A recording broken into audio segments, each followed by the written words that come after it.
Les hago una consulta. ¿Cómo se escucha mi voz? ¿Se escucha clara o se escucha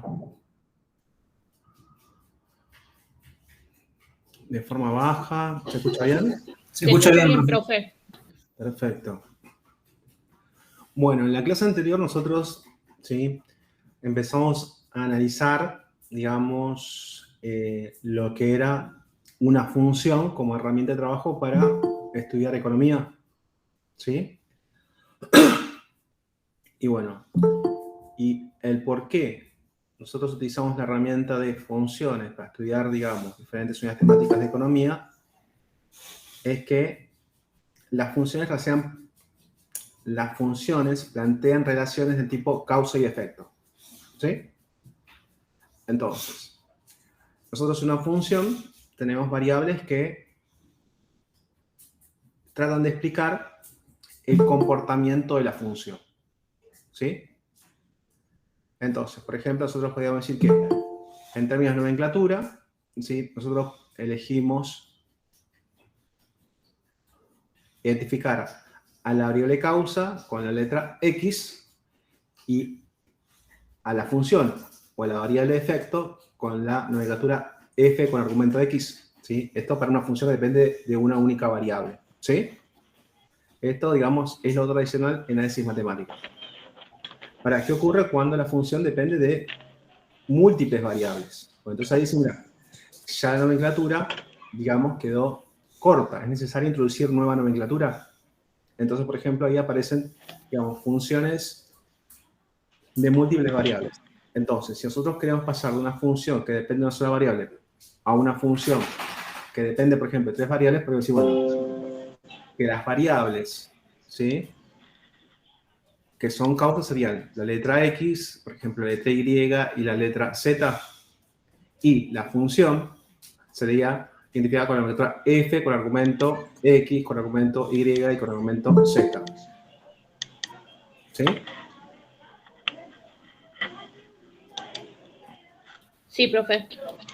Entonces ahora lo que voy a hacer es, ¿sí?, ver cómo nosotros trabajamos con funciones que dependen de múltiples variables, pero que en algunas cuestiones por comodidad lo terminamos llevando a la estructura de una función que depende de una sola variable. ¿Sí?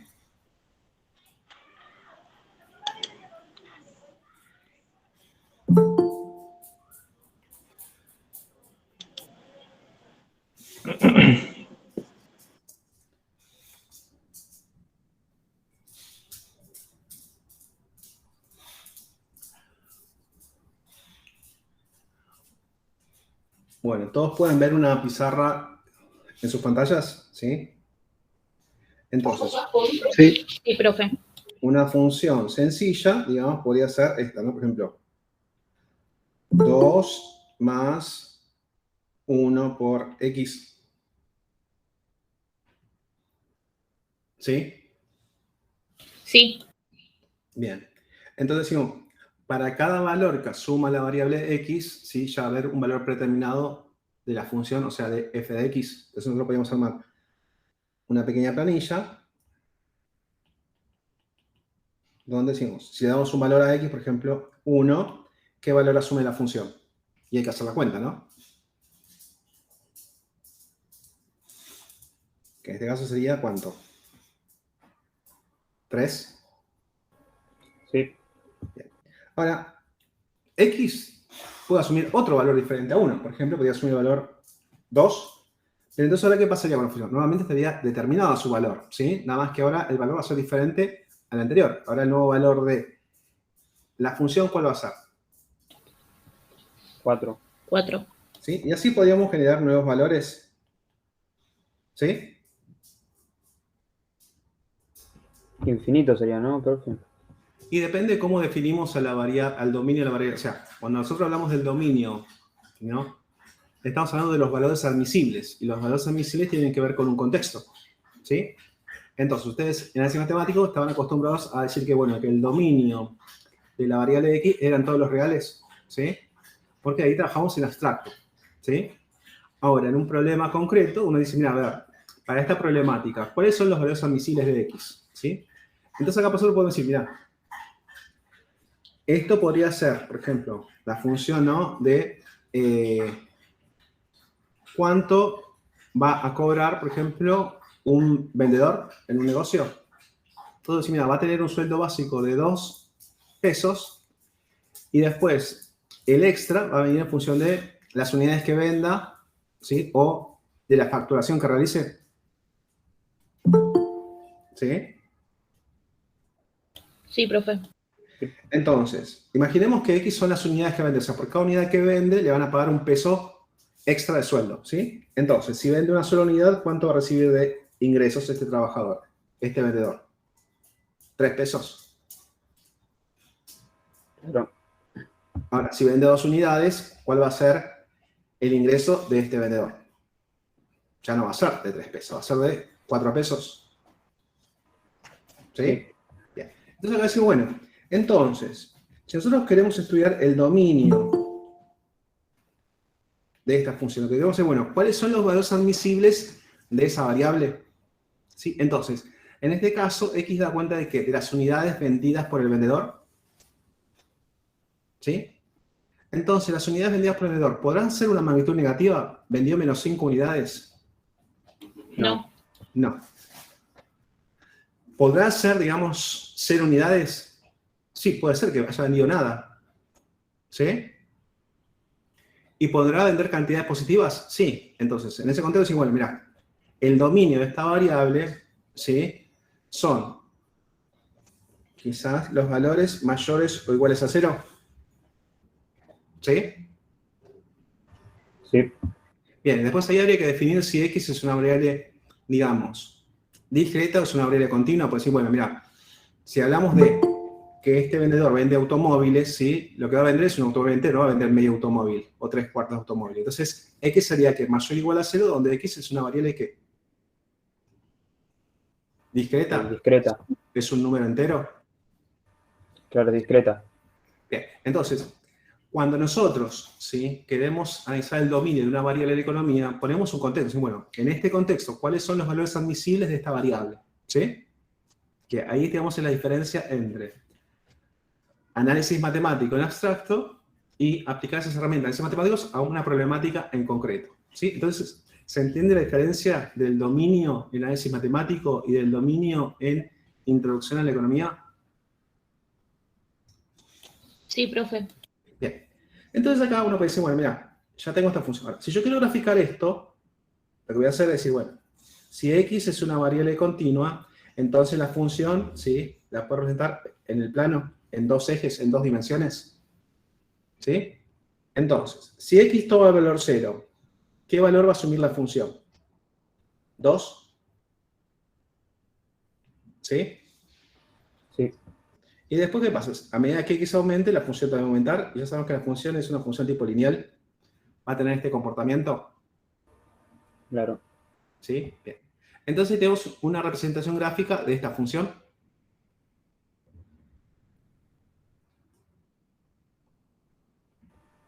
¿Sí? Sí. Bien. Ahora el problema arranca si nosotros queremos trabajar con una función, ¿sí?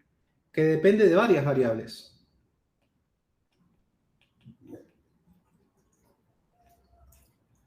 ¿Sí? Entonces, por ejemplo, si hacemos esta cuenta, 100 por 1 más x elevado a la y. ¿Sí? En este caso, ¿sí? La función de cuántas variables depende. De 2.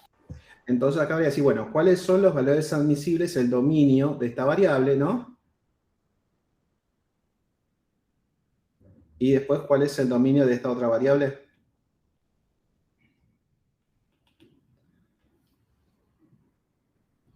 ¿Sí? Sí. Entonces, si yo quiero representar los valores que va a asumir la función, ya tendría que trabajar con una tablita, digamos, de 3 columnas, ¿sí?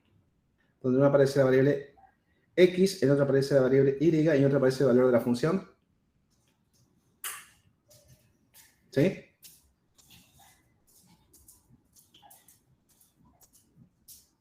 Sí, sí. Entonces, yo, por ejemplo, a X le doy el valor 0,10, ¿no? Y a Y le doy el valor 1, ¿qué valor asume la función? 110.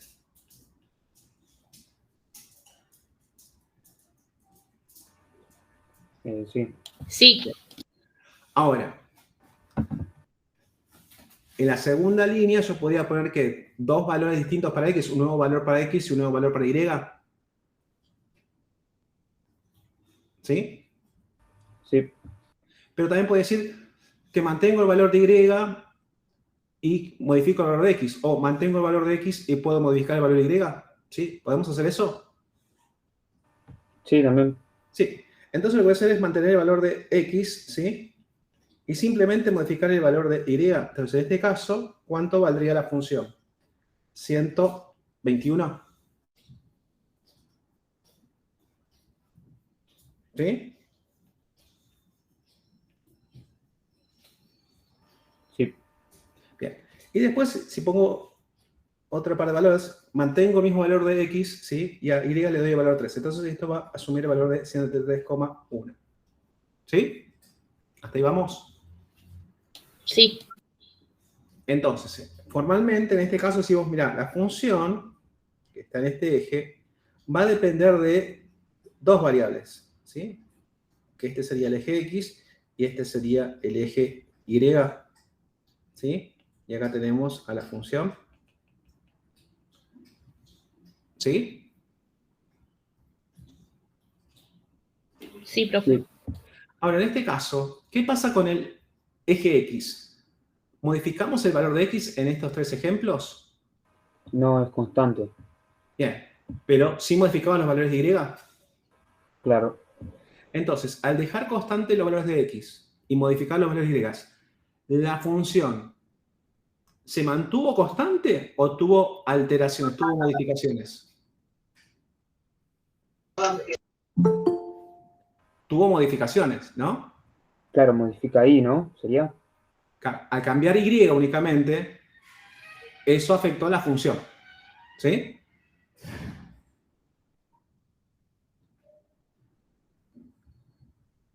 ¿Se entendió esa conclusión?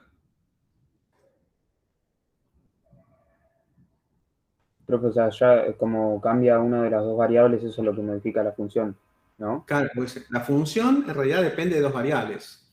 Ahora, si yo una de esas dos variables la mantengo fija o constante y modifico la otra variable, la función va a cambiar de valor, porque la función depende de las dos variables. Con que cambie una sola, eso va a afectar al valor de la función, ¿sí? Joya. Entonces, en este caso, nosotros queremos verificar si, bueno, es como que X está fijo, ¿no? En un valor, digamos, a este valor, ¿no? Este sería como el valor de 0,10 de X, ¿sí? Entonces, acá tomamos el primer valor de Y, que sería 1, ¿no? Y ahí decimos, bueno, ¿qué valor asume la función? Bueno, esto sube hasta el valor ¿cuánto? ¿110? Sí.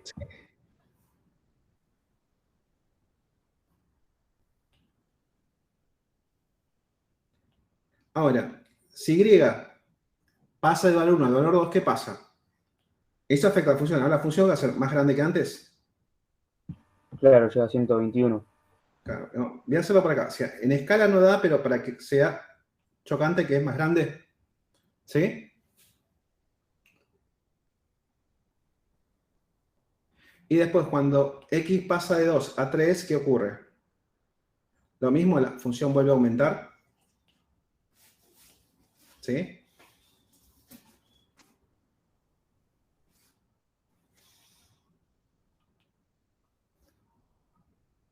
¿Se puede observar esto? Sí, Bien. Entonces acá, dado que el eje de X no está modificando sus valores, el único eje que ve modificar sus valores es el eje Y, nosotros podríamos hacer esta representación de función no en 3 dimensiones, sino en 2. ¿Sí? Entonces, ¿cómo pasamos esto a 2 dimensiones? Bueno, por acá. ¿Cuál es la dimensión que está cambiando? ¿Y? Entonces, eso va a nuestro plano. ¿Sí? Y después, ¿qué otra dimensión está cambiando? Dimensión sería el eje. La función. Muy bien, entonces acá represento esa dimensión que está cambiando. ¿Sí?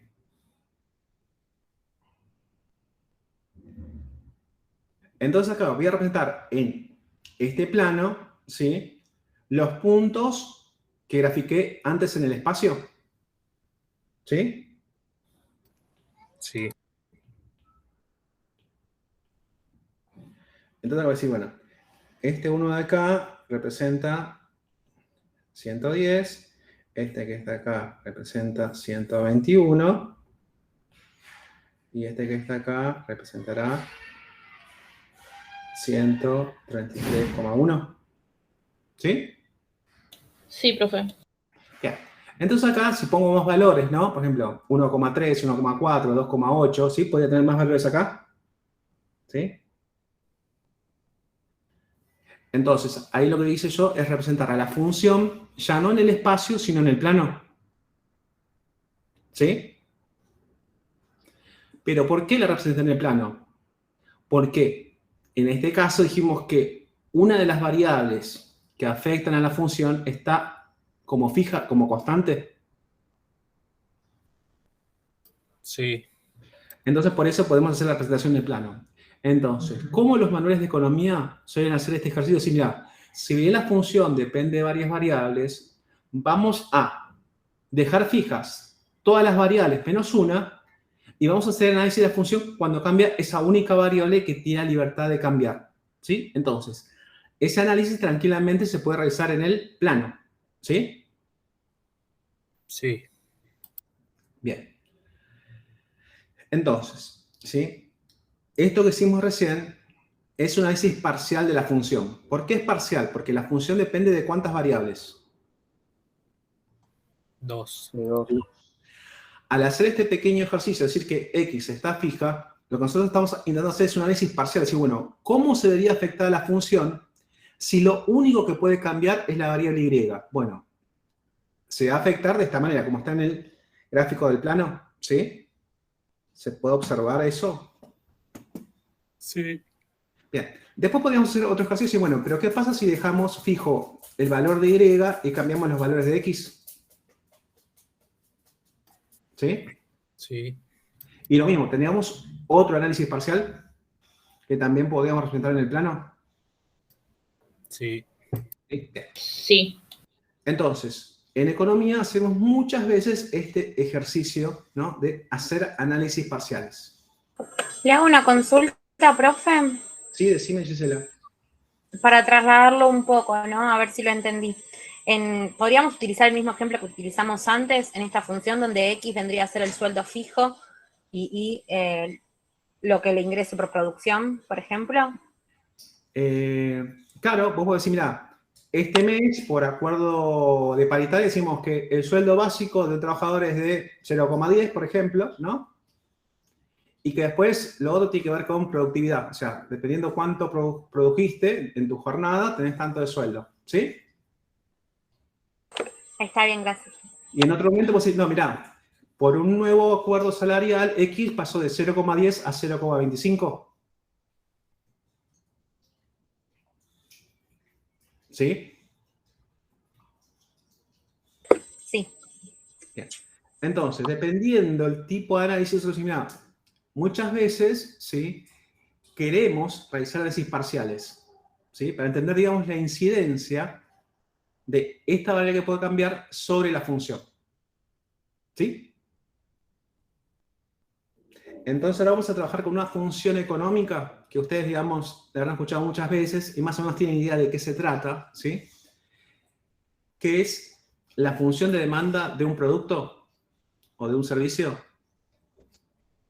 ¿Sí? Sí. Bien. Entonces, al utilizar la expresión función, ¿qué decimos? Que eso depende de otras variables. ¿Sí? Sí. Bien. En el caso más sencillo, ¿de cuántas variables dependería? El caso más sencillo. De una. Una. Hay una sola. Bien. Ahora, sería raro, ¿no?, que nosotros nos topemos en la vida real con una función que depende de una sola variable, ¿no? Sería rarísimo. Sí. Generalmente las funciones dependen de muchas variables. Sí. Bien. Entonces, nosotros sabemos, mira, la función de demanda entendemos que es una función que depende de muchas variables. ¿Sí? Entonces, retomemos el ejemplo de la semana pasada. Por ejemplo, la demanda del producto Coca-Cola. ¿Sí? Tomemos la gaseosa de 2 litros y cuarto. ¿Sí? Entonces, la demanda de ese producto Coca-Cola, ¿de qué va a depender? Del Del precio. precio. Del precio unitario de Coca-Cola, ¿no? Sí. Bien. ¿Pero solamente va a depender del precio unitario de Coca-Cola? No, puede depender también de los gustos.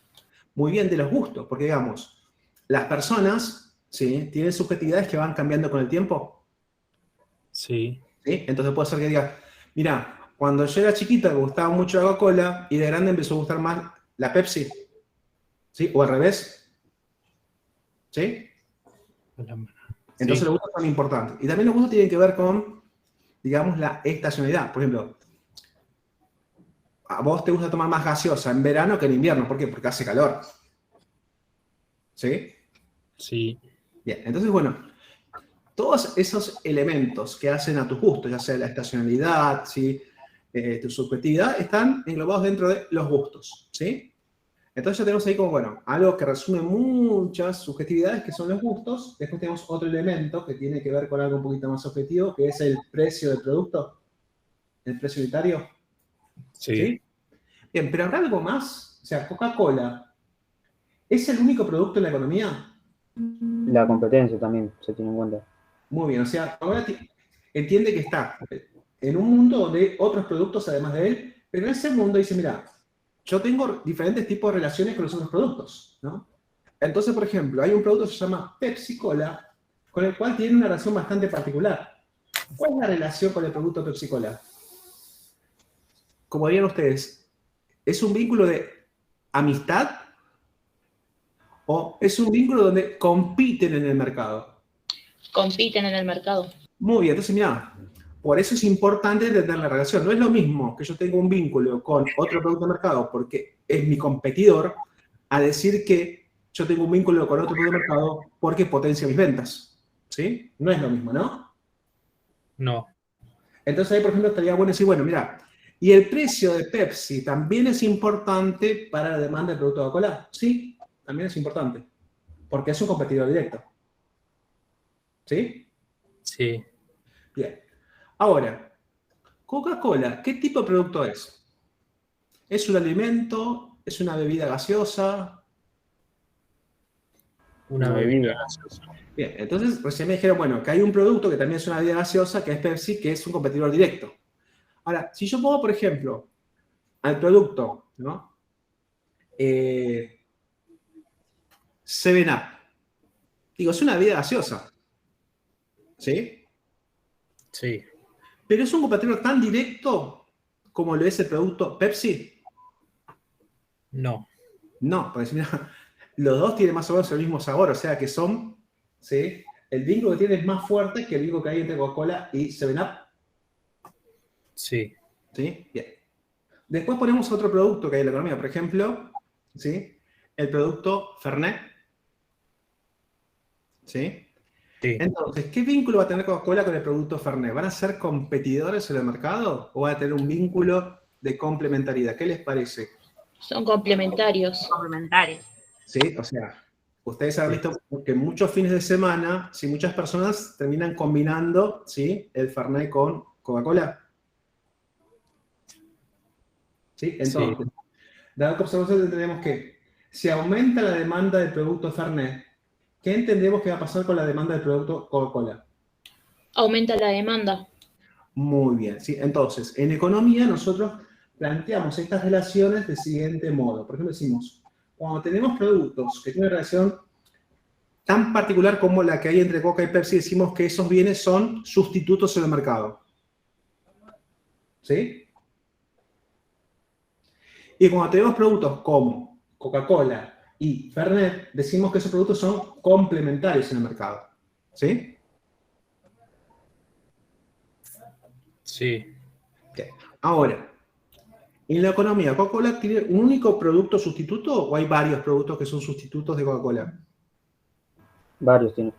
Vale, pero hay algunos, digamos, como que tienen un mayor grado de sustitución con Coca-Cola y otros que tienen un menor grado de sustitución. Sí.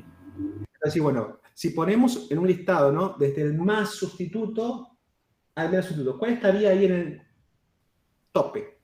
El que es más sustituto de Coca-Cola. La Pepsi. La Pepsi, ¿bien? Y después, si digamos, Manaos estaría por debajo de Pepsi. Manaos, sabor cola, estaría por debajo. Estaría por debajo. Bien. Sí, Y después, si estaría por pones debajo. otro producto, a ver, dígame otra marca que tenga el sabor cola. Cunnington. Wellington estaría un poquito más abajo. Sí. Sí, bien. Entonces, si nosotros queremos modelar la economía con todas sus especificidades, ¿sí? Con todas sus complejidades, mira, la función demanda producto Coca-Cola sería una función que depende de infinitas variables. De muchas. Bueno, infinita, sino depende de todo, porque con algunos bienes tiene una relación de sustitución, con otros tiene una relación de complementariedad, ¿sí? O sea, entonces, en lugar de decir que vamos a analizar la función de demanda de Coca-Cola en relación a todos los otros productos que hay en la economía, decir, no, vamos a hacer, digamos, un corte, ¿sí? A conciencia, diciendo, bueno, vamos a tratar de poner en ese listado de variables que inciden en la demanda de Coca-Cola las más relevantes, por ejemplo, decir, bueno, en lugar de poner el precio de Pepsi, el precio de, ¿cómo se llama este otro producto? Cunnington, ¿sí? ¿Vamos a sacar solamente el precio de Pepsi? Sí. Bien. Después, si tenemos que elegir, por ejemplo, bienes que son complementarios, que es decir, bueno, mira, entre el Fernet, que es complementario al producto de Coca-Cola, y, por ejemplo, las papas fritas, digo, vamos a optar por uno de esos dos. ¿A cuál ponemos? Por ejemplo, podemos poner al Fernet. Sí. ¿Sí? Porque, digamos, en Argentina hay como una cuestión religiosa con que, digamos, el Fernet se tiene que mezclar con Coca-Cola y no con otra bebida, cola, por ejemplo. ¿Sí? Hay fundamentalistas de eso. ¿Sí? Ahora, con respecto a la relación entre las papas fritas y la gaseosa, mira, no hay un fundamento a ese nivel. Es como, mira, yo voy a comer papas fritas con alguna gaseosa cola. ¿Sí? No es tan importante que sea una marca o sea la otra. Entonces, nosotros cuando vamos a analizar, ¿sí?, alguna función, nosotros vamos a hacer este tipo de simplificaciones. ¿Sí? Entonces, en el modelo más simple, mira, si vamos a analizar una función de demanda de un producto, como por ejemplo Coca-Cola, poneme obviamente su propio precio, ¿sí? Eso no puede faltar en esa función de demanda. ¿Estamos de acuerdo en eso? Sí. Bien. Y después poneme, por lo menos, el precio de un bien que sea, por ejemplo, no sé, sustituto directo. Por ejemplo, poneme el precio de Pepsi. Sí. Y después también, y quizás poneme algún precio de algún producto que sea complementario. Sí. ¿Sí? Y después poneme también los gustos. Sí. Bien. Y después habrá otras variables que también son relevantes, ¿no? Por ejemplo, ustedes cuando van a demandar, ¿no?, su intención de comprar productos Coca-Cola, ¿sí?, ¿depende únicamente de sus gustos o también depende de lo que tienen en la billetera? Depende de lo que tenga la billetera. Bien, También. entonces, ¿sí?, los manuales de economía suelen decir que en lugar de decir lo que tenemos en el dicen, mira, el ingreso de los consumidores, ¿sí?, también afecta la función de demanda, en este caso el producto de Coca-Cola. ¿Sí? Entonces, de forma muy simple, mira, ya la función demanda del producto Coca-Cola depende de varias variables. Depende de los gustos, depende del propio precio, depende del precio de un competidor, del precio de algún bien complementario, depende del ingreso. ¿Sí? Sí. Bien. Entonces, hasta acá, ¿cuántas variables estarían explicando la demanda del producto Coca-Cola?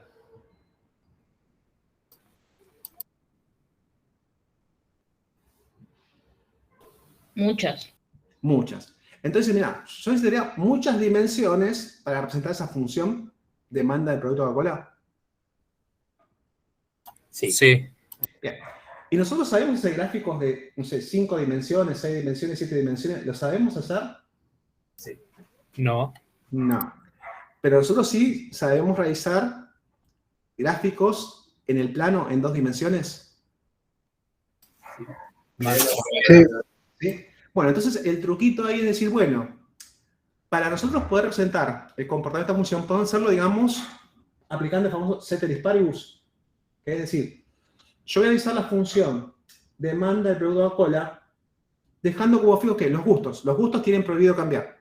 Bien, ¿qué más? El precio de Pepsi tiene prohibido cambiar. El ingreso de los consumidores tiene prohibido cambiar. El precio del Fernet tiene prohibido cambiar. ¿Sí? Entonces, en este contexto, ¿qué es lo único que podría afectar a la demanda del producto de Coca-Cola? Su propio precio. Bien, entonces ahí llegaríamos como a este sticker, ¿no? Como mira, esto que está acá sería como el precio de Coca-Cola y esto sería la cantidad de demanda de Coca-Cola. ¿Sí? Sí, ¿Sí? ¿Se entiende? Bueno, por eso muchas veces los manuales hacen este ejercicio de mostrarte la representación gráfica, la función en el plano, pero cuando vos vas leyendo el texto dice, bueno, esta función depende de todas estas variables, pero después cuando ves el gráfico, ves un gráfico con 2 ejes. ¿Sí? Entonces, lo que hace, mira, te dice, si todas las variables menos el precio de Coca-Cola están fijas, entonces ahora te voy a mostrar cómo es el comportamiento de la función de demanda del producto Coca-Cola con respecto a su propio precio, con respecto al precio unitario de Coca-Cola. Después avanza un poquito más y te va a decir, bueno, si todas las variables están fijas menos el precio de Pepsi, ¿qué te va a decir? Mira, te voy a hacer el gráfico, ¿sí? Donde voy a mostrar cómo el cambio en el precio de Pepsi va a afectar la demanda del producto Coca-Cola. Y entonces ahí le hacen muchos gráficos parciales, ¿sí? Sí. Bien. Entonces, si nosotros tenemos que hacer estos análisis parciales, no hacer representaciones gráficas en un plano, en 2 dimensiones, en 2 ejes, ¿cuál les parece que será el primer análisis parcial con el que tenemos que arrancar?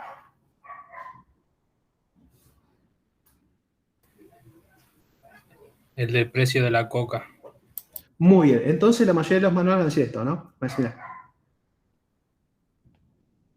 acá vamos a poner el precio de coca y acá vamos a poner, ¿sí? La función de demanda. La función de demanda se representa con la letra Q generalmente, ¿sí? Entonces vamos a decir que acá, ¿sí? En este caso, ¿cuál es la única variable que va a cambiar en este análisis parcial?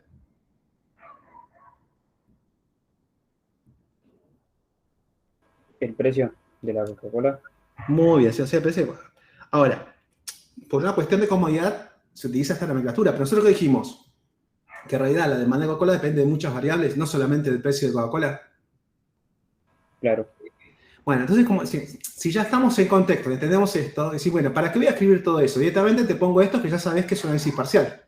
¿Sí? sí, profe. Bien. Ahora, si la Coca-Cola, por ejemplo, está a un precio de 100 pesos, ¿sí?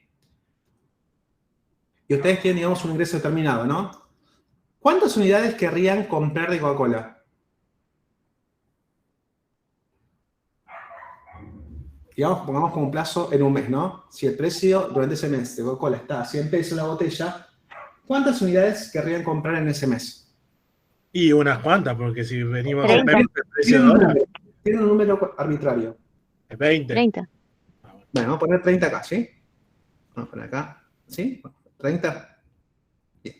Ahora, ¿qué pasa si todo está igual que antes? Por ejemplo, los gustos de ustedes no cambiaron, su ingreso tampoco cambió, el precio de Fernet tampoco cambió, el precio, ¿sí? Todas las demás variables que afectan a no cambió, pero sí cambió el precio de Coca. O sea, pasó de 100 a 150, ¿no? Entonces, ante este nuevo precio, 150, ustedes van a querer comprar la misma cantidad de botellas de Coca-Cola de ese mes, van a querer comprar más unidades o van a querer comprar menos. Menos. Menos. Menos. Entonces quizás tienen un número más pequeño que 30. 20. Bueno, 20. ¿Sí? Ahora, ¿qué pasa si, de nuevo, ¿no?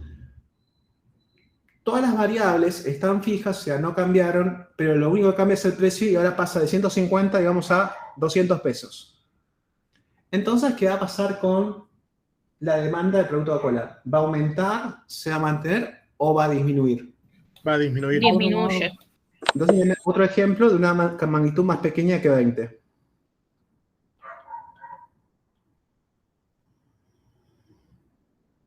Yes. 10, bueno, ahí está. ¿Sí? Entonces, si nosotros seguimos aumentando el precio, ¿qué entienden que va a pasar con la cantidad demandada de producto Coca-Cola? Va Baja. a disminuir. Bien, o sea que lo que entendemos es que la función de demanda de producto Coca-Cola, digamos, es una función monótonamente decreciente. ¿Sí? Sí. Lo raro sería que ustedes me digan, por ejemplo, esto, ¿no? Digo, mira, a medida que aumenta el precio, baja esto, pero en un momento me aumenta el precio y yo empiezo a aumentar la cantidad demandada. Digamos, no vamos a observar eso, ¿no? No. No, esto no lo vamos a observar. ¿Sí? Porque para que observemos eso, tendríamos como que decir, bueno, mira, y las otras variables también están cambiando, con lo cual, digamos, la adición final de cuántas unidades quieren demandar los consumidores también se va a ver afectada. Entonces, si se supone que el resto de las variables no pueden cambiar, ¿sí? Y lo único que cambia es el precio de este producto, nosotros entendemos que va a pasar esto, ¿no? Que a medida que aumenta el precio, las unidades demandadas van a disminuir, ¿sí? Sí. Bien. Ahora, ¿qué pasaría si nosotros hacemos otro gráfico de esta función de demanda? Ahora decimos, bueno, vamos a analizar, ¿sí? La función de demanda. Pero vamos a decir que lo único que puede cambiar es el ingreso de los consumidores. ¿Sí? Sí. Entonces, ahora, ¿el precio de Coca-Cola puede cambiar en este nuevo análisis? No. ¿El precio de Pepsi puede cambiar? No. ¿Sus gustos pueden cambiar? No. O sea, nada puede cambiar. Lo único que puede cambiar es el ingreso. Entonces, imaginemos que ustedes tienen un ingreso al mes de, digamos, 50.000 pesos. Sí. Entonces, con ese ingreso, ustedes dicen, bueno, una parte del destino va a comprar estos bienes, para estos servicios, pero digamos, en un momento ahí, bueno, para este ingreso voy a demandar determinada cantidad de unidades de Coca-Cola. ¿Sí? ¿Cuántas Sí. unidades querrían demandar para eso?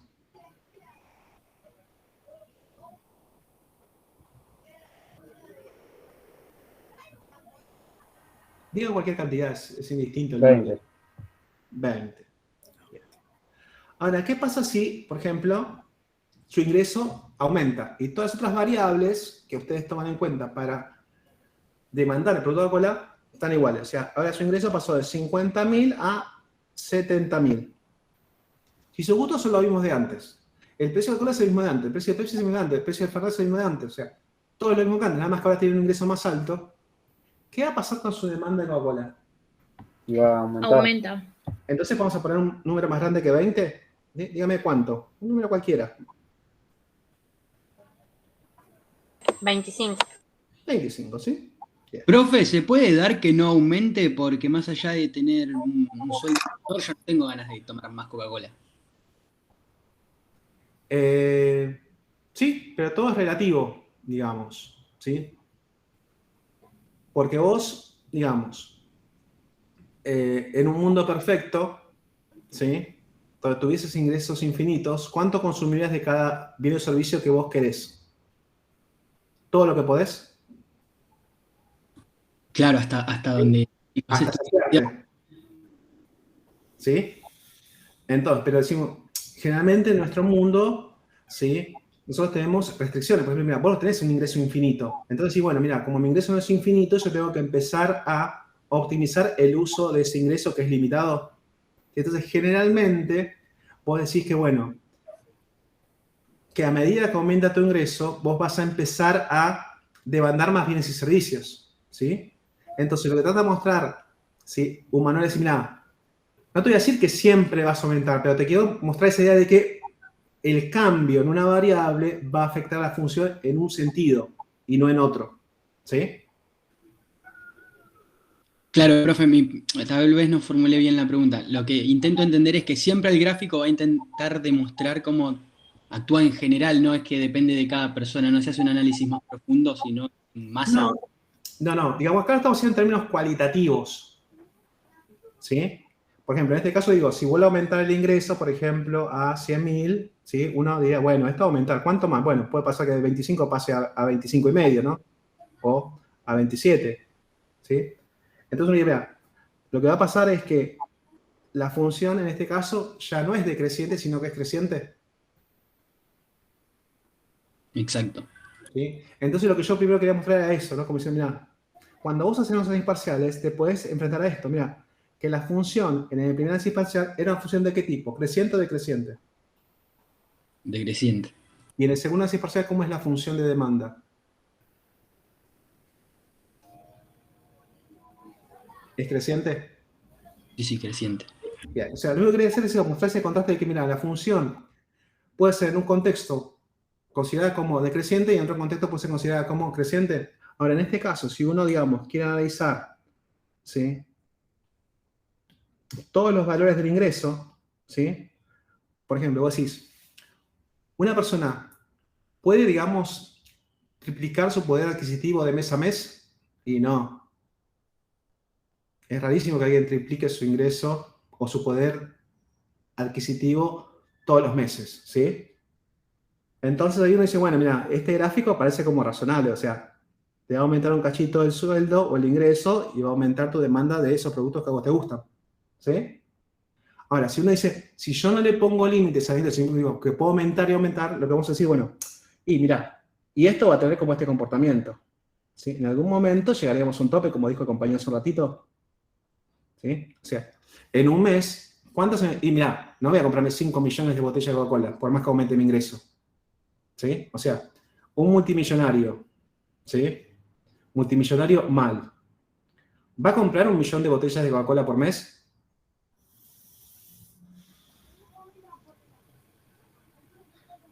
No, No. va a tener un límite. No. O sea, por más que tenga el límite, no, mira. Podré decir, bueno, mira, por mes podré comprar, no sé, 100 botellas, 200 botellas de Coca-Cola, ¿sí? Pero tengo un límite, ¿sí? Entonces, los manuales, en una primera etapa, tratan de como mostrar, digamos, los grandes lineamientos, ¿sí?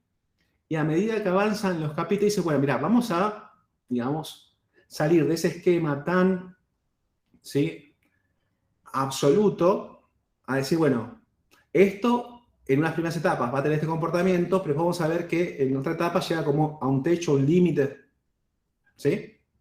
O sea que esto sería como el primer capítulo de un libro y este sería como el segundo, decir, bueno, mira, vamos a acercar esto un poquito más a la realidad, ¿sí? Sí. Sí. ¿Entendió? Bien. Entonces, lo único que estamos haciendo acá es entender que las funciones económicas, ¿sí?, dependen de muchas variables. Y que cuando nosotros analizamos esas funciones económicas, generalmente solemos hacerlo a través de análisis parciales, ¿sí? O sea, trabajamos con representaciones en el plano, ¿sí? ¿Se entendió esto último? Sí, profe. Bien, ¿dudas hasta acá? No, No. Bien. Ahora, vamos a plantear un par de relaciones, ¿sí? Entonces, si nosotros tenemos un negocio de compra-venta, ¿no? Nos dedicamos a comprar y a revender productos, ¿sí? Entonces, si nosotros compramos, ¿no? Costo de un producto es de 800 pesos, ¿sí? Y nosotros vendemos ese producto a 1.000 pesos, ¿cuál es el margen que estamos agregando al costo de reposición? 200. Muy bien, entonces decimos que el margen lo podemos medir como 200 pesos, ¿no? Yo le cargo 200, ¿sí? Pero también podría medirlo de otra manera, como decir, bueno, mirá, en forma relativa es como 200 en relación a 800, o sea, es el 25%. ¿Sí? Sí. Bien. Entonces, ¿a ustedes les interesaría un negocio en el cual ustedes tengan un margen por unidad vendida del 25%? En principio sí. Muy bien, ¿sí? Depende igual. Muy bien, ¿sí? Entonces, si nosotros decimos que está interesante tener un margen del 25%, lo otro que también es importante es decir, bueno, ¿en qué tiempo voy a realizar ese margen del 25%? ¿En qué lapso de tiempo yo voy a ganar 200 pesos por cada unidad vendida? ¿Cuánto tiempo necesito para vender ese producto? Entonces ahí decimos, bueno, mira, podemos plantear diferentes escenarios. O sea, un escenario puede decir, bueno, que necesitamos ¿cuánto para vender ese producto? ¿Un año? ¿Sí? Entonces, ganar un 25% en un año, en pesos, ¿sigue siendo interesante? No, para nada. No. No. Ahora, cambiemos el escenario. Decimos, mira, ese 25%, ¿no? Lo generás en un mes. Y ahora ese 25%, ¿es menos interesante que antes o es más interesante que antes? Más interesante. Es más interesante, pero no sigue siendo redituable. 25% de pesos en un mes es interesante. Y es redituable, ¿sí? En un mes. ¿Sí? Sí. Bien. Entonces acá podemos decir, bueno, en realidad, en lugar de trabajar con el margen, podríamos trabajar con otra variable que sería la tasa de rentabilidad, ¿sí? Y entonces acá tenemos que agregar un plazo. Esta tasa de rentabilidad, ¿sí? Se va a efectivizar cada cuánto. Una cosa es de forma mensual, otra cosa sería de forma anual, ¿sí? Entonces acá, que esto sea el 25% es una cosa y que esto sea el 25% es otra cosa diferente. ¿Sí? Sí. Bien.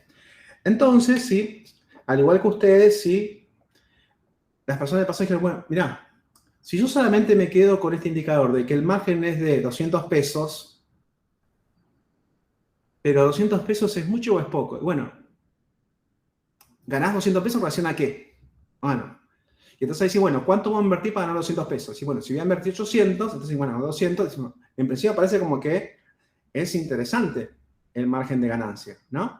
Pero después vino alguien y dijo, pero mirá, si tomamos en cuenta el tiempo que necesitamos para concretar este margen de ganancia, entonces ahí ya quizás ese 25% en un contexto es interesante y en otro ya no lo es.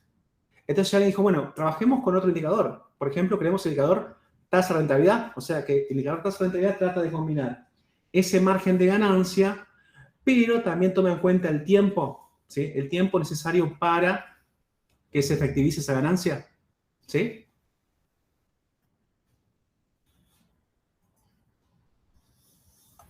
Sí. profe. Bien, entonces nosotros, ¿sí?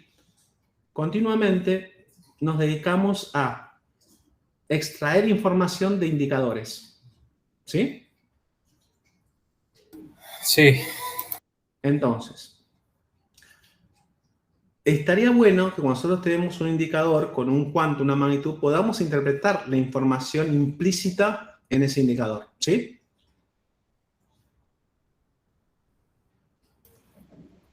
Sí. Bien. Entonces, ahora lo que vamos a hacer es un pequeño ejercicio para ver, digamos, cómo nosotros podemos, ¿sí? A partir de, por ejemplo, los datos de una función, poder generar diferentes indicadores, ¿sí? Vamos a hacer ese pequeño ejercicio. Entonces, voy a poner acá algunos valores para que empecemos a trabajar, ¿sí? Entonces, trabajemos con nuestra función de demanda, ¿sí? Por ejemplo, decir esto, ¿no? Acá tenemos el precio, por ejemplo, de Coca-Cola, ¿no? Y la cantidad demandada de Coca-Cola, ¿sí?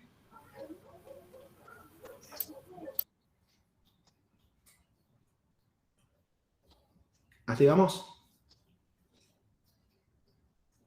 Sí. Bien.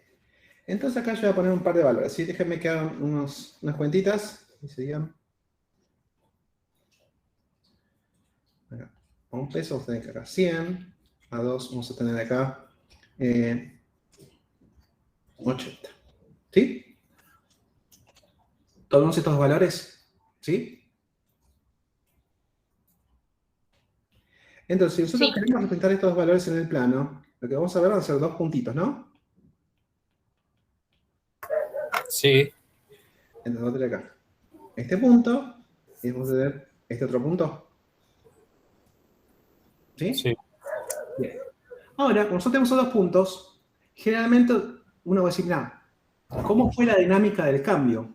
¿Cómo llegué al segundo punto a partir del primer punto? ¿Sí? Sí. Y nosotros generalmente, cuando desconocemos el cómo, nos gusta armar un relato, ¿sí? Y generalmente esos relatos que nosotros armamos, ¿sí? Son relatos donde buscamos que la uniformidad del comportamiento, Sí. Entonces, si nosotros, mira, ¿cómo llegué de un punto al otro? ¿Cómo es que... Bueno, generalmente decimos, mira, yo voy a unir estos dos puntos de esta manera. ¿Sí? Sí. Ahora, lo que estamos armando es un relato. Yo no sé si los dos puntos, ¿sí?, se van a unir a través de un trazo recto, porque podrían unirse tranquilamente a partir de este otro comportamiento, Sí. ¿sí? O este otro comportamiento, ¿sí? Sí. Ahora, generalmente a nosotros nos gusta que la uniformidad, Sí. ¿sí? Entonces nosotros, si tenemos que armar un relato, buscamos un relato de este sentido. Es como, mira, yo quiero que haya una dinámica de comportamiento que se corresponda con la de un comportamiento lineal, ¿sí? Y cuando hacemos eso, indirectamente lo que estamos diciendo es, a mí me gusta mucho trabajar con la regla de 3 simple. Implícitamente decimos eso, ¿sí? Entonces acá, nosotros ¿qué tenemos? Tenemos un valor del precio, que ¿cuánto es? 1, ¿no? Y la cantidad de 100. Después tenemos un valor del precio 2 y la cantidad es de 80. ¿Sí? Sí. Entonces, la cantidad demandada cambió ¿por qué motivo? Porque aumentó el precio. Bueno, o sea, ¿por qué pasó esto? ¿Cambió el precio? ¿En este sentido? ¿Sí? Sí. Entonces, eso que tenemos que decir, lo vamos a expresar de esta manera, es ¿cuánto cambió el precio? Entonces, ¿cuánto cambió el precio al pasar de un pesito a 2 pesitos? 1. 1. Pero la cuenta entonces es el nuevo valor del precio menos el valor anterior y eso me da en cuánto cambió el precio. ¿Sí? Sí.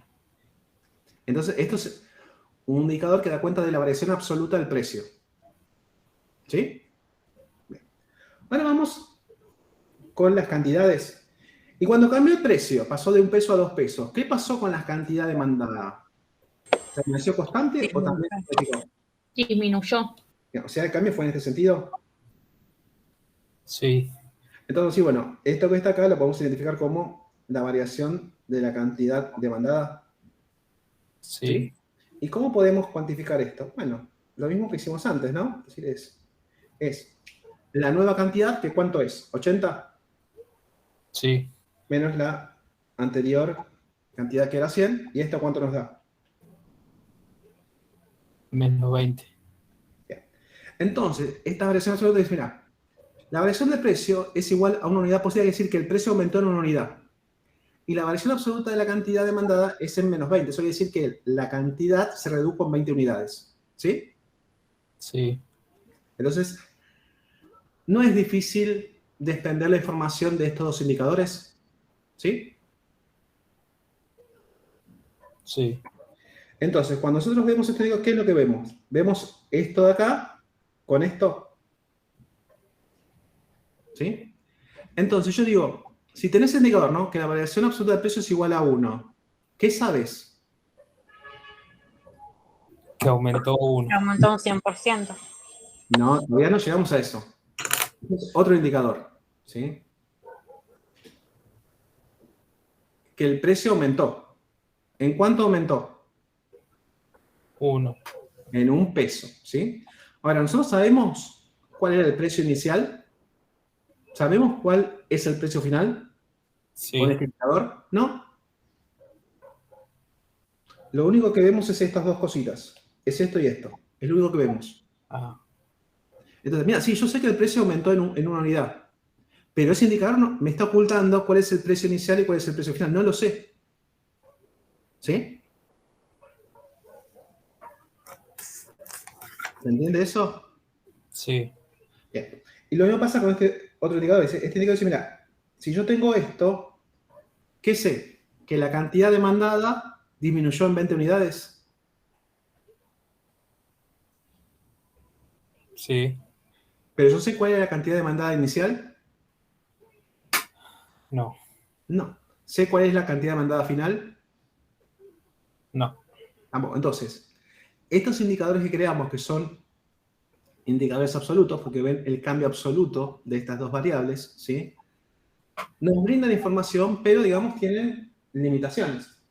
¿Y cuáles serían esas? ¿También nos ocultan información? ¿Sí? Sí. Bien.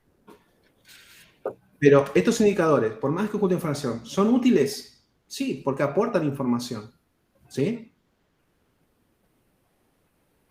¿Hasta ahí vamos? Sí. Bien. Ahora vamos a crear, ¿sí?, otro indicador. Entonces nosotros dijimos, mira, si yo quiero analizar el cambio en el precio, ¿no? Lo puedo hacer en términos absolutos. O sea, cuando el precio pasó de 1 peso a 2 pesos, ¿cuál fue el cambio absoluto? ¿El precio aumentó en 1 peso? Sí. Bien. Pero yo también podría verlo de otra forma, en términos relativos. O sea, si el precio inicial era de 1 peso y ahora el precio final es de 2, en términos relativos, ¿cuánto aumentó? ¿Aumentó un 100%? ¿Se duplicó? Sí. Y, bueno, entonces ahí lo que decimos, mira, lo que estoy creando acá es un nuevo indicador que da cuenta de esto. Es cómo cambió el precio, pero en relación a cuál era el precio inicial. ¿Sí? O sea, la cuenta es esto. El precio aumentó en 1 y el precio inicial era de 1, con lo cual esto me da 1. Pero si yo lo quiero medir como en porcentajes, esto sería equivalente a que el aumento fue del 100%.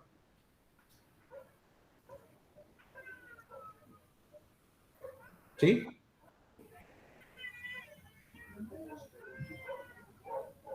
Sí, Sí, sí. Ahora, este precio que está acá abajo es el precio inicial, o sea, el punto de partida. ¿Sí? Entonces, muchas veces en los manuales, ¿sí?, cuando se trata de generar, ¿no?, estos indicadores relativos, si no te aclaran que el divisor es el valor inicial de la variable que está cambiando. ¿Sí? Entonces, acá, este indicador da cuenta de ¿qué? Del cambio relativo del precio. ¿Sí? Y este cambio relativo del precio lo podemos ver como la tasa de crecimiento del precio.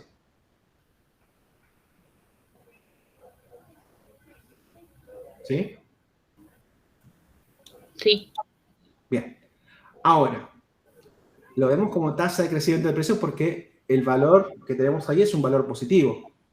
Ahora, si cuando hacemos esa cuenta nos da un valor negativo, lo que tenemos es una tasa de decrecimiento. ¿Sí? Sí. Bien. Ahora, si nosotros podemos construir este indicador para ver cómo cambia el precio, ¿no podemos hacer lo mismo para ver cómo cambia la cantidad demandada? ¿Hacer esto?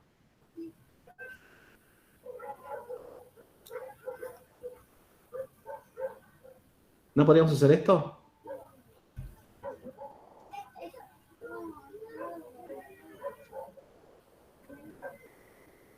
¿Sí?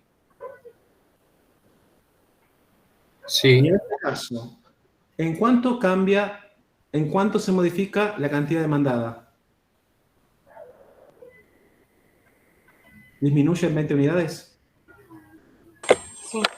¿Y cuál es el valor inicial de la cantidad demandada? 100, o sea que esto nos da menos 0,20. ¿Sí? Si lo quiero expresar en porcentaje sería menos el 20%.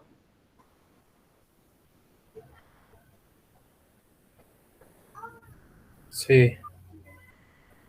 Entonces acá, si nosotros queremos estudiar qué pasó con esta función debido al hecho de que el precio cambia por decir, mira, y lo puedo hacer, digamos, en términos absolutos. Es, el precio aumentó en 1 peso y eso generó que la cantidad demandada se reduzca en 20 unidades. Pero después también podría hacer ese análisis en términos relativos. Y mira, cuando el precio aumentó un 100%, la cantidad demandada disminuyó ¿cuánto? ¿Un 20%? sí, Sí. Bien. Ahora, ¿en cuánto cambia el precio en este ejercicio?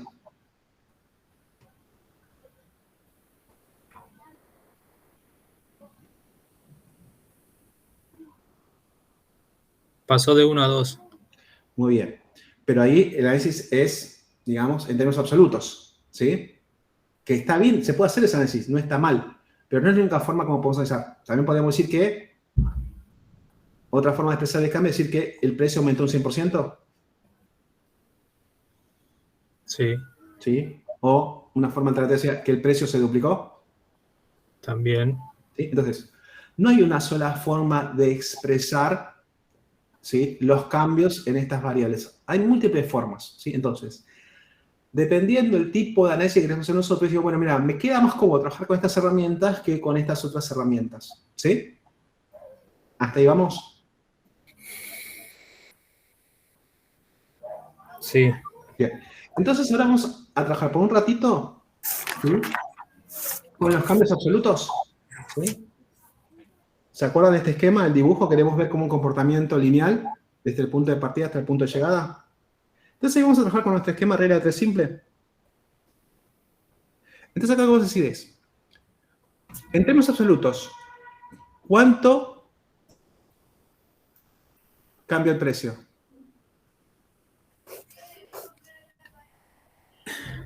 Una unidad.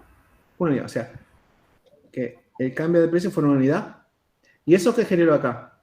Que la cantidad cambie en cuánto, En 20. ¿sí? Bien.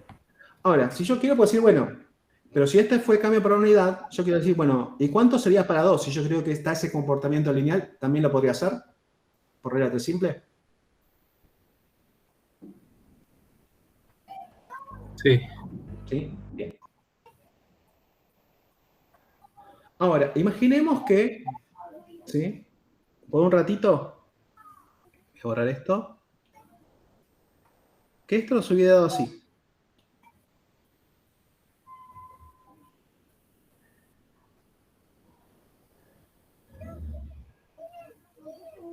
¿Sí?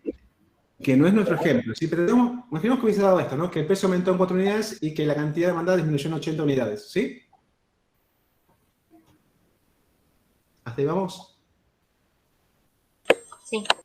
Bien.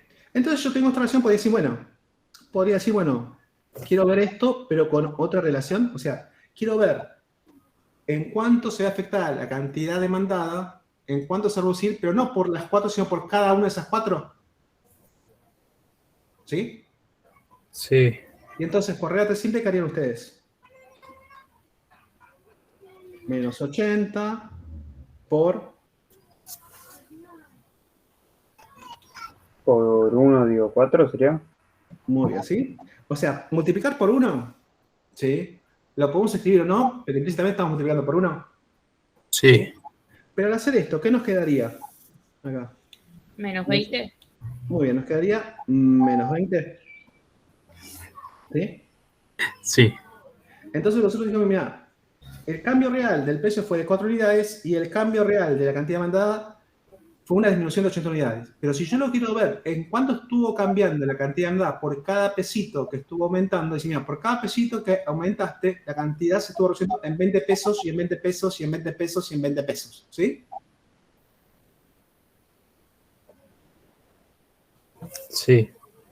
Bien, entonces, una regla de 3 simple no es otra cosa que un comportamiento uniforme y lineal. ¿Bien? Es esto que vimos acá. ¿Sí? O sea, una regla de 3 simple trata de dar cuenta de este tipo de relaciones. ¿Sí?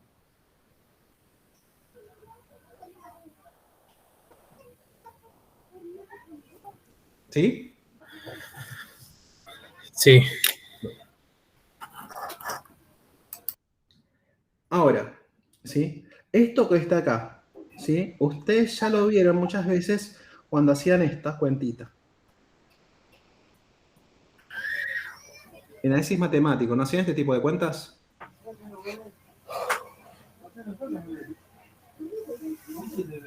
¿Sí? Sí. Y acá lo que están diciendo, mira, lo que voy a hacer es dividir esto, ¿sí?, con esta tabulación. Entonces lo que hicieron ustedes, ¿qué fue? Mira, voy a hacer esto por esto, dividido esto. ¿Sí? Sí. Bien, pero hacer eso lo que ustedes dicen, pero mira, acá terminás teniendo esto. Porque acá, esto que está acá, siempre lo llevas a la unidad. Claro. Entonces fíjense que esta cuenta que están haciendo acá es lo que ustedes hacían en 6 matemático. Cuando querían ver el comportamiento uniforme y lineal, ¿sí? Para explicar el cambio de una función. ¿Sí? ¿Se entendió eso? Sí. ¿Dudas hasta acá?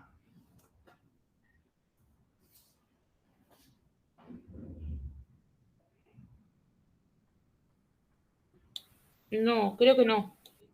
Bueno, ahora vamos a hacer otro ejemplo, ¿sí? Para reforzar la idea. O sea, vamos a hacer en abstracto, ¿sí?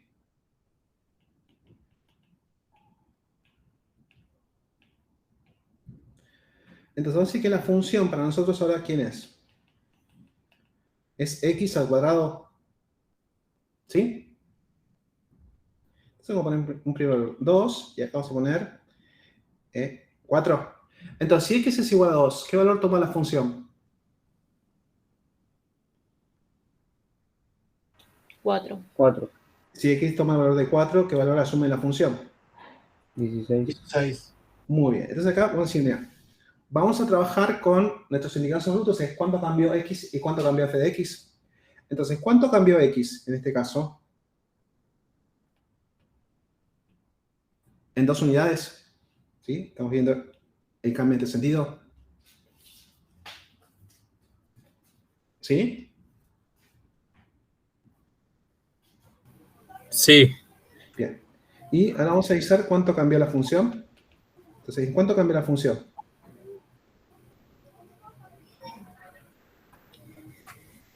12. 12. ¿Sí? O sea, x aumentó y eso generó que f de x también aumente. ¿Sí? Sí. Entonces, con esto le vamos a decir, bueno, armar nuestra raíz, eso sí, nosotros vamos a decir, ¿en cuánto cambió x?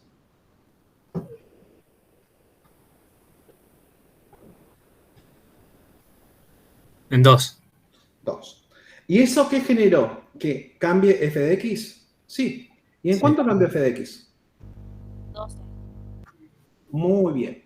Pero ahora yo no quiero ver, digamos, en cuánto cambió la función por las 2 unidades que aumentó x. Lo que yo quiero ver es, ¿no? Como un relato, como un comportamiento uniforme lineal, en cuánto cambió la función por cada una de esas 2 unidades que estuvo cambiando x. ¿Sí? Entonces, yo lo que quiero expresar es esta relación.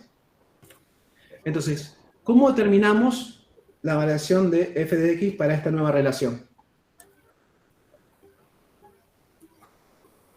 12 sobre 2, Muy bien, ¿sí? ¿Y eso da? 6. ¿Sí? ¿Estamos de acuerdo que da 6? Sí, profe. ¿Sí? Bien. Entonces ahora vamos a hacer el gráfico de esto. ¿Sí?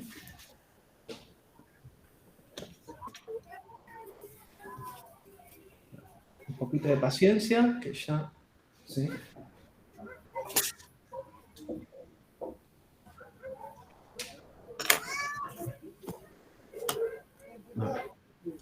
Voy a tratar de hacer lo más prolijo posible el gráfico.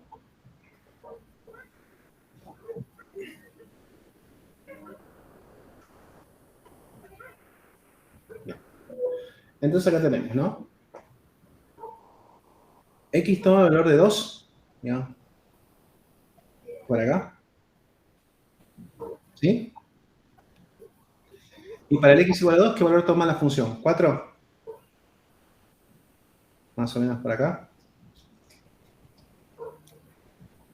¿Sí?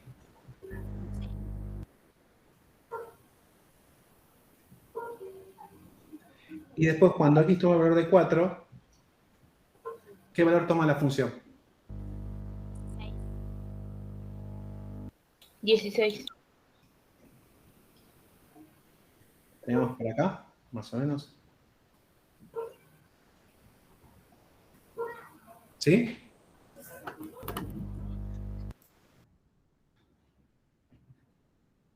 ¿Estamos de acuerdo? Sí, profe. Entonces, con color rojo yo voy a mostrar, digamos, cómo sería el relato de este cambio a partir de esta relato. Siempre digo, mira, cuando vos tomás esta línea, que está diciendo es, mira, cuando X aumentó una unidad, o sea que pasamos de 2 a 3. ¿Qué pasa? La función tiene que aumentar. Desde 4 va a aumentar ¿cuántas unidades? 6 unidades más. ¿Sí? O sea que esto va a ir hasta... para acá. ¿Sí? Hasta 10. ¿Sí?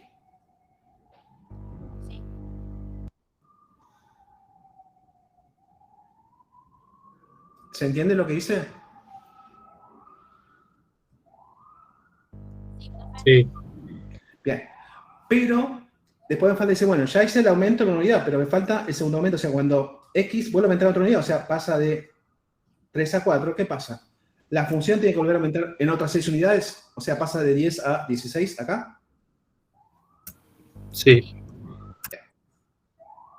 O sea, esto es parte del relato con nuestra regla 3 simple. ¿Sí? Sí. Bien. Ahora vamos a decir, ahora, ¿qué pasa con nuestra función? Nuestra función tiene esta estructura. Entonces, si X es igual a 3, ¿qué valor toma la función? ¿3 al cuadrado? ¿Sí? O sea, 9.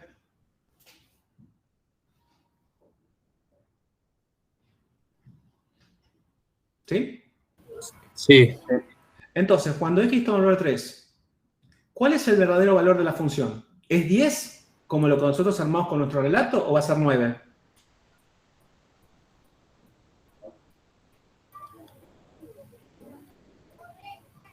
9. ¿Sí? Sí. Y después, cuando X es igual a 4, ¿qué valor asume la función? ¿16? Sí. O sea que es este de acá. ¿Y cuando X es igual a 2?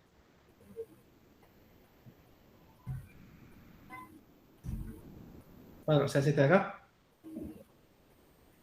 Entonces, fíjense que si yo trabajo con la verdadera función, los dos valores extremos coinciden con el relato. ¿Sí? Sí, entiendo. Pero en el medio, los valores de la verdadera función son diferentes a los valores que yo armé con el relato. ¿Sí? Sí, es diferente. Bien, entonces, porque la función es una curva, ¿sí? Es una curva. Y en mi relato yo estoy diciendo que el comportamiento es así, es lineal. ¿Sí? ¿Se entendió eso? Sí, Sí.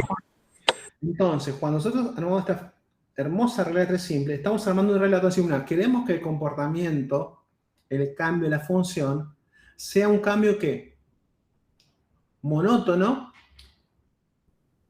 uniforme y lineal. Sí. Bien. Ahora, ¿sí? Esta regla de 3 simple sirve únicamente para ¿qué? Armar ese relato para estos dos puntos de la función, o sea, punto de partida y punto de llegada. ¿Sí? Sí. Bien. Ahora volvemos a nuestra función. Ahora, si yo agrego otro valor, ¿no? Digo, acá puse 2, 4 y le pongo acá el valor de 6. Si X toma el valor 6, ¿cuánto va a valer la función? ¿36?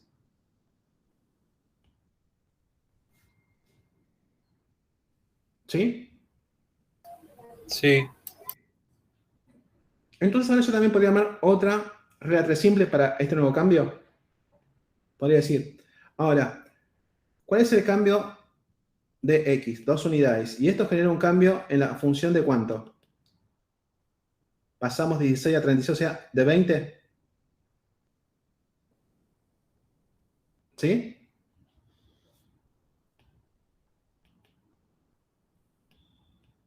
Ahora, si yo quiero ver el cambio generar la función, pero por cada unidad de cambio de X, no por las dos unidades de cambio de X, entonces con nuestra regla 3 simple, ¿cuál sería el nuevo cambio acá? 20 y 2, o sea, 10.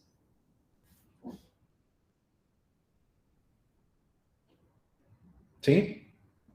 Sí. Entonces voy a hacer un gráfico un poquito más grande para mostrar esto. Lo que les quiero transmitir es esto.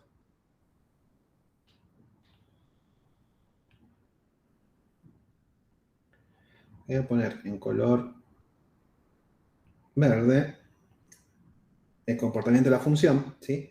Entonces acá, voy a tomar. Para este valor de 2, voy a poner acá este valor de 4 y este valor de 6, ¿sí? Entonces, con el primer relato yo armé esta regla de 3 simple, ¿sí? Con la segunda regla de 3 simple estoy armando otro relato que combina estos dos puntos, ¿sí? Sí. Entonces, ¿el relato en el primer tramo es idéntico al relato en el segundo? No, es diferente. En los dos tenés cambios uniformes, pero en esos dos tramos, esos cambios uniformes son diferentes entre sí. ¿Se puede apreciar eso? Sí. Sí, profe. Bien. Ahora, ¿sí? Implícitamente, ¿sí? Esta regla de 3 simple que nosotros construimos, o sea, la que está en la segunda línea, ¿sí? ¿Qué es lo que hace? En realidad, esa cuenta es, ¿sí?, la pendiente de ese tramo recto que construimos. ¿Sí? ¿Y ahora qué están viendo? Entonces, en el primer tramo, ¿no? El que está acá, en este tramo, ¿cuál es la pendiente?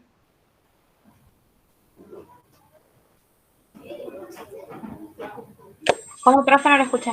En el primer tramo, cuando hacemos la primera regla de 3 simple, ¿cuánto nos dio la pendiente? 6. 6. Y en el segundo tramo, cuando armamos, ¿sí?, la segunda regla de 3 simple, ¿cuánto nos dio la pendiente? 10. Entonces quiere decir que nosotros, ¿sí?, con esa regla de 3 simple, ¿sí?, en términos gráficos, ¿sí?, podemos entender que las pendientes, ¿sí?, en esos tramos dan cuenta que diferentes reglas de 3 simples. Sí. Entonces, la regla de 3 simple para la función, para un valor de x que va de 2 hasta 4 es una, ¿sí? Y la regla de 3 simple para el tramo que va desde un x igual a 4 hasta un x igual a 6 es otra diferente. Sí. Bien. Entonces, fíjense que cómo nosotros usamos mucho la regla de 3 simple, ¿sí? Entonces, cuando nosotros analizamos pendientes de una recta, en realidad lo que tenemos ahí implícitamente, ¿qué es? Es esta segunda línea de una regla de 3 simple. Sí. ¿Sí? Entonces, por eso nosotros en economía trabajamos mucho con la interpretación de las pendientes. Porque al interpretar las pendientes, vamos a ver, bueno, ¿cómo es la regla de 3 simple en este caso? ¿Cómo sería el cambio, ¿sí?, monótono, uniforme y lineal para este tramo de la función? ¿Sí? ¿Se entendió esto último? Sí, profe. Bien. Entonces, si nuestra función es una función que es una curva, ¿sí?, Sí. en todos los tramos de la curva vamos a tener siempre la misma regla de 3 simple.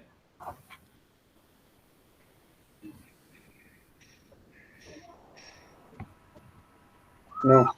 No. O sea, el hecho de que sea una curva es, mira, cuando yo quiera armar regla de 3 simple para diferentes tramos, voy a ver que esa regla va a ser todas diferentes para esos tramos. ¿Por qué? Porque la función es una curva, ¿sí? Ahora, si la función es una recta, cuando yo arme, ¿no?, esas reglas de 3 simple para diferentes tramos, ¿esas reglas de 3 simple pueden ser diferentes entre sí? No. No. No. Porque una recta tiene, digamos, una única pendiente. O la pendiente de cualquier punto puede ser siempre la misma. En la recta, sí. Sí.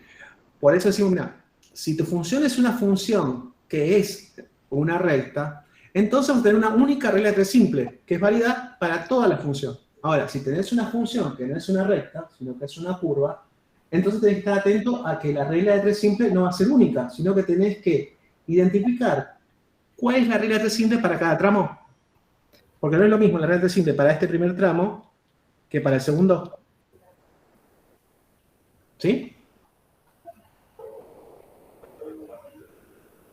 Sí, profe. Bien.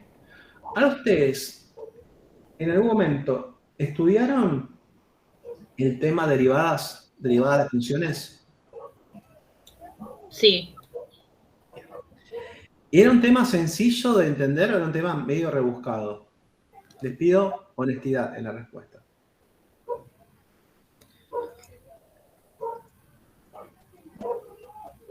Para mí fue rebuscado.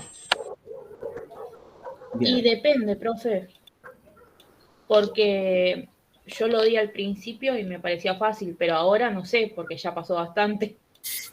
Bueno. Generalmente el tema de las derivadas es difícil porque, digamos, hay mucha notación científica, muchas expresiones técnicas, ¿sí?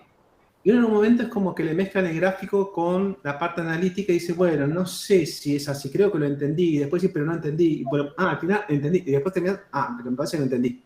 ¿Ah? Y es un tema bastante controversial, ¿sí? Por todo lo que les acabo de comentar. Entonces, vamos a partir de un gráfico, tratar de entender, digamos, cómo llegamos a, ¿sí?, el concepto de derivada. Entonces, acá nosotros tenemos una regla 3 simple que estaría identificada con esta relación. ¿Sí? Sí. Bien. Ahora, en este caso, ¿los cambios en X tienen alguna restricción? No. Puede cambiar en 2 unidades, puede cambiar en 1, puede cambiar en 0,5. Digamos, no hay una restricción en cuánto puede cambiar X. ¿Sí? No, no hay. Bien. Ahora le voy a poner una restricción muy similar. Ahora le voy a poner una restricción a esto. Digo, voy a decir que X puede cambiar en cuánto? En casi nada. O sea, esto quiere decir que el cambio de X es prácticamente 0. ¿Sí?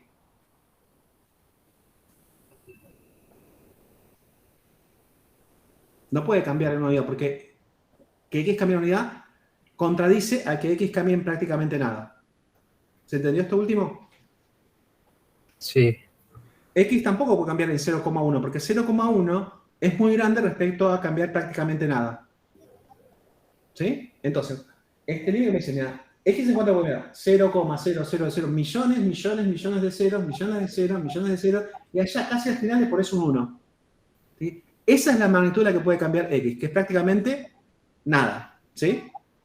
¿Se entendió ahora la expresión del límite de delta X tendiendo a 0 de ese cociente?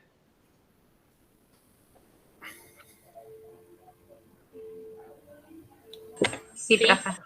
Entonces, cuando le ponemos esta restricción acá, este cociente con esa restricción pasa a ser el concepto de derivada de la función.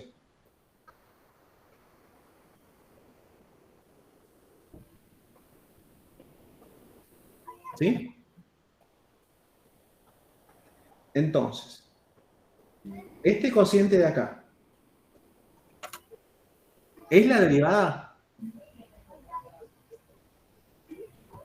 No, el de abajo, ¿no es? Muy bien, es el de abajo, ¿sí? O sea, el de arriba no es la derivada. ¿Hasta ahí vamos? Sí. Bien. Pero ahora vamos a pulir un poquito más esto. Hace un rato, yo que les dije, que si una función era lineal, entonces esa regla de 3 simple ¿iba a cambiar de tramo en tramo de la función? No. No. No. Bien.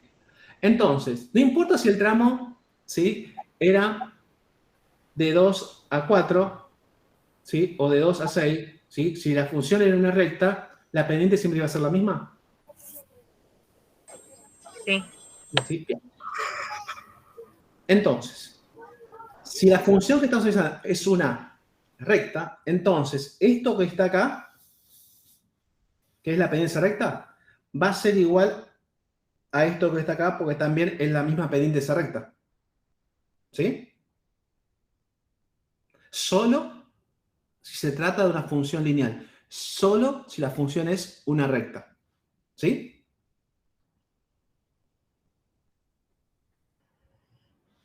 Sí. Bien. O Ahora, sea que si la función si es una recta, la función va a ser igual a su derivada. la pendiente de la recta Dependiente de la es su recta. derivada. Está bien. ¿Sí? Entonces, el indicador de acá arriba, ¿sí?, va a ser igual a esto que está acá abajo, solamente para ese caso especial de una función lineal. ¿Sí? ¿Lo puedo repetir, profe, por favor? Para el caso de una función lineal, esto que está acá arriba es igual a esto que está acá abajo. Es un caso especial. ¿Sí? Ahora, si la función no es una recta, ¿esto que está acá arriba es igual a esto que está acá abajo?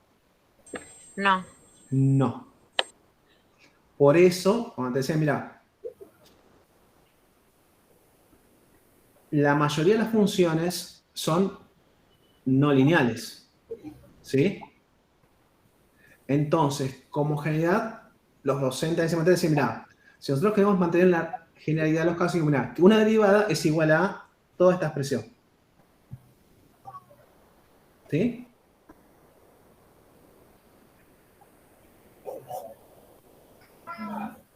¿Se entendió eso? ¿Lo podría repetir? Esto tiene que ver con teoría de los conjuntos. ¿Sí?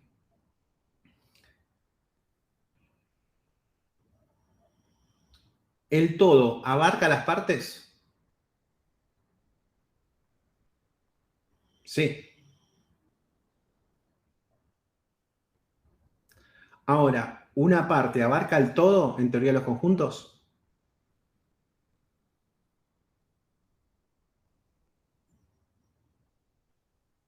No. No. No. Entonces yo puedo decir, por ejemplo, los números naturales, ¿no? 1, 2, 3, 4, 5, 6, 7, ¿no? Números naturales.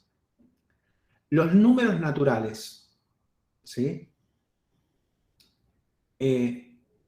¿Contemplan o contienen a los números primos?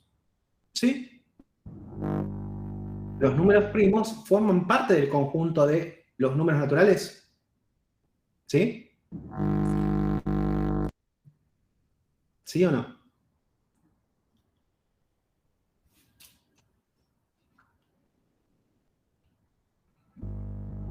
Sí. A ver, ¿quiénes son los números naturales? Los que existen en la naturaleza, por ejemplo. Una vaca, 2 vacas, 3 vacas, 4, 5, 6, 7. ¿Sí? Números enteros, positivos. ¿Sí? Sí. Bien. Ahora, los números primos son aquellos números enteros que solamente se pueden dividir por sí mismos, ¿sí? Para que me dé resultado, ¿sí? Un número entero. Y el número 1, por ejemplo, ¿el 3 es un número primo? Sí. Porque si el 3 lo divido por 3, me da un número entero como resultado, ¿sí? Y si el 3 lo divido por 1, ahora, si yo al 3 lo divido por cualquier otro número, no va a dar un número entero. ¿Se entendió la condición del número primo? Sí, profe. ¿El 2 es un número primo? Sí, porque si al 2 lo divido por 2, me da 1, número entero. Y después, si al 2 lo divido por 1, me da también número entero. Ahora, no puedo dividir al 2 por ningún otro número entero porque no me daría como resultado un número entero. Yo al 2 no lo puedo dividir por 5 y me va a dar un número entero, ¿sí? Entonces, ¿quiénes serían números primos? Por ejemplo, el 2, el 3, el 5, el 7, ¿sí? Sí. Entonces, ¿los números primos forman parte del conjunto de los números naturales? Sí. ¿Sí? Son un subconjunto de los números naturales. Bien. Ahora, ¿yo puedo decir que un número natural es un subconjunto de los números primos? No. No. Bien. Entonces, algo parecido hacemos acá. Decimos, mira, esto abarca todas las funciones, lineales y no lineales. ¿Sí? Y esto sería igual a la derivada únicamente para el caso que tengamos enfrente una función lineal. Sí. ¿Sí? Ahora, ¿esto es la derivada para todas las funciones? No. ¿Esto es la derivada para todas las funciones? Sí.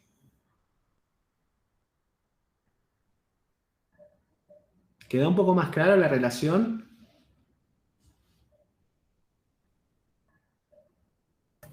Sí. Bueno, y permítame 2 minutos más y ya con esto termino y vamos a ver por qué en economía trabajamos con las derivadas, ¿sí?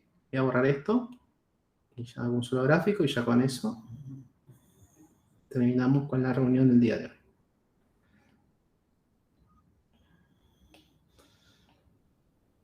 Entonces, acá tengo una función, ¿sí? No lineal.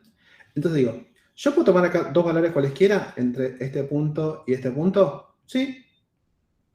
Bien. Ahora, ¿qué hago con esos 2 puntos? Voy a armar una combinación lineal, ¿sí? O sea, armo un trazo recto.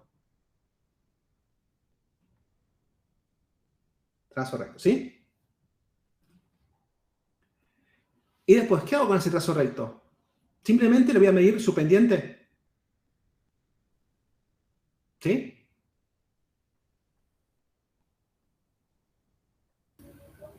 Sí. Sí. Bien. Ahora, ¿qué pasa si yo empiezo a achicar esto? O sea, digamos que la amplitud, ¿no? Entre esos 2 valores los voy como acercando cada vez más, ¿no? Esos 2 puntos los acerco cada vez más, ¿sí? Los acerco cada vez más. ¿No? Y si los sigo acercando, ¿qué es lo que va a pasar? Que cuando yo acerco más esos puntitos, en realidad es como que voy a tener esto.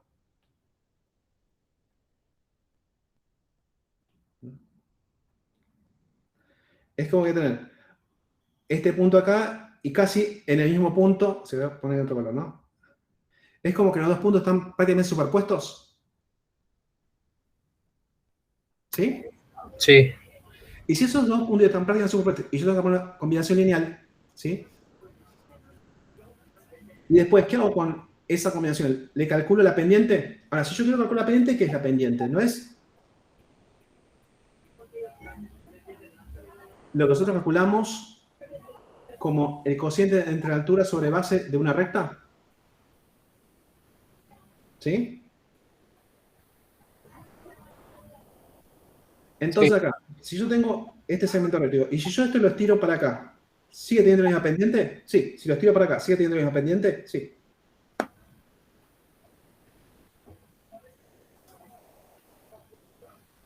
¿Sí? Entonces acá, esto que está acá es grande y acá en este caso esto es pequeñísimo. ¿Sí? Sí.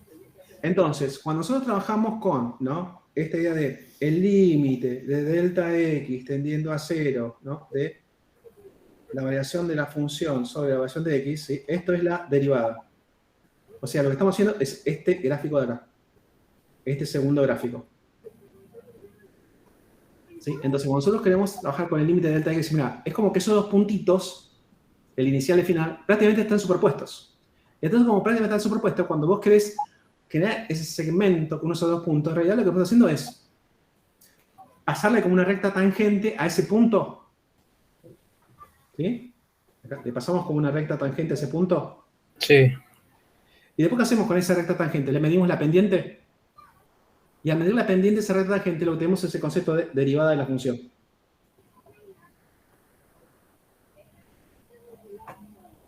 ¿Sí? Entonces acá, en este caso, ¿sí? Como delta x es grande, lo que vos tenés acá es esto.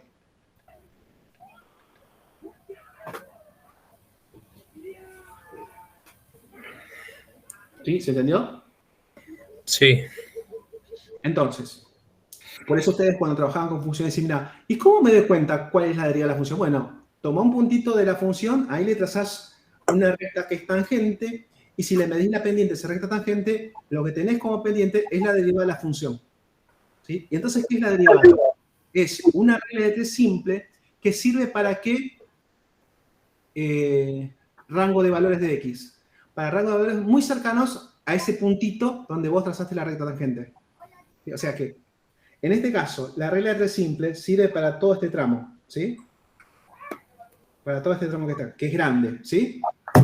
En cambio, cuando vos trabajas con la derivada, esa regla de 3 simple, en realidad es una regla de 3 simple que sirve simplemente para ese punto?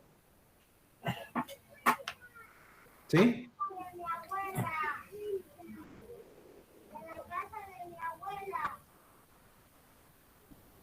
Sí.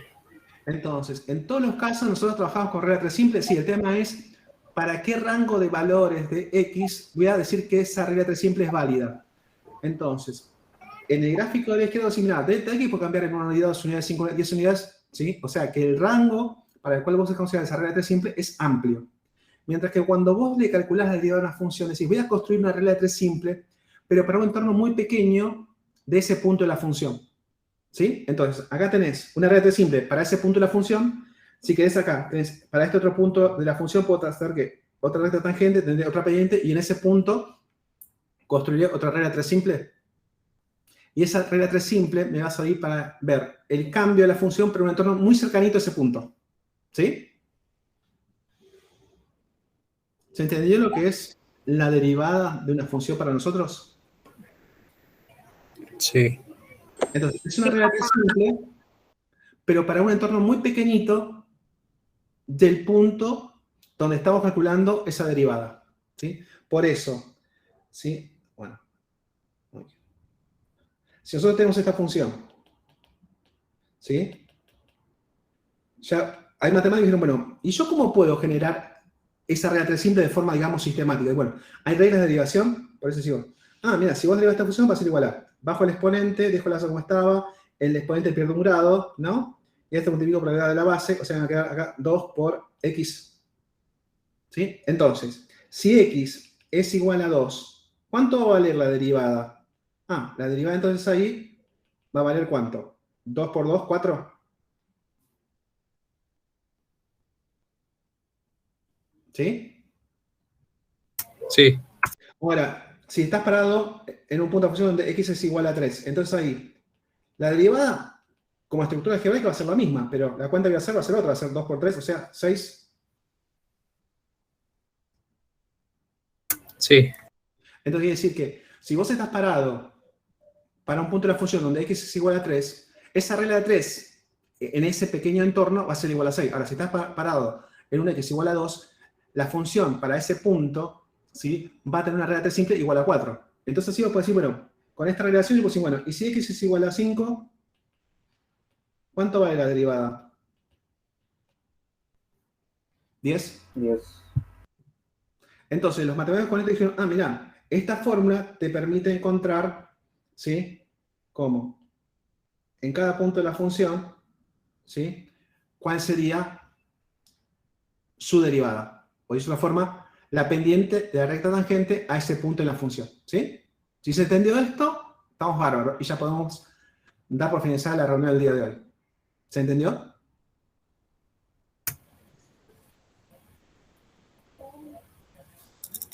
Sí, profe. Bueno, de mi parte les agradezco, digamos, la participación, ¿sí? Y bueno, les deseo una buena semana, y a los que profesan, digamos, alguna religión que festeje estas festividades, bueno, felices Pascuas, ¿sí? Nos encontramos el próximo martes. Gracias. Gracias. Gracias, profe. Muchas Gracias, profe. Nos vemos.